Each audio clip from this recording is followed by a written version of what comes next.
മൂങ്ങാവൈദ്യ സ്ഥലത്തെ ഇല്ലെന്ന് തോന്നുന്നു. സൂത്ര, ദേ ഇവിടെ ഒരു മുളംകുറ്റി. ഹിഹി, രണ്ടറ്റത്തെ തുള അടച്ചിട്ടുണ്ട്, വേറെ 2 തുള ഇട്ടിട്ടുണ്ട്. നല്ല തമാശ. ഇത് ഊതിയപ്പോ നല്ല ശബ്ദം, പാട്ടുപോലെ. അറിഞ്ഞോ സൂത്രന്റെ പാട്ട് കച്ചേരി? സൂത്രൻ കുടലൂതി പാട്ട് പാടുന്നുവെന്ന്.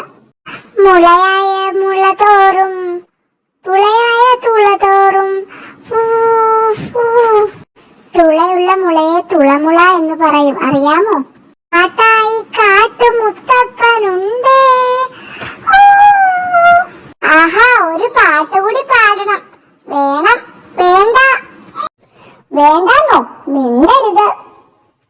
ബുദ്ധി കുറുക്കി കുറുക്കി കുറുക്കി കാട്ടിൽ കുറുക്കനുണ്ടായി. ഞാൻ ഇനിയും പാടണോ? വേണം വേണം വേണ്ട. നീ പോടാ. കാട്ടിൽ കൂട്ടം തെറ്റി വട്ടം ചുറ്റുന്ന പൊട്ടന്മാരെ കൂട്ടിക്കൊണ്ടുവരാൻ ഓട്ടയിലെ പാട്ട്. സൂത്രന്റെ പാട്ട് മതി, തന്റെ ഇടിവെട്ട് വേണ്ട.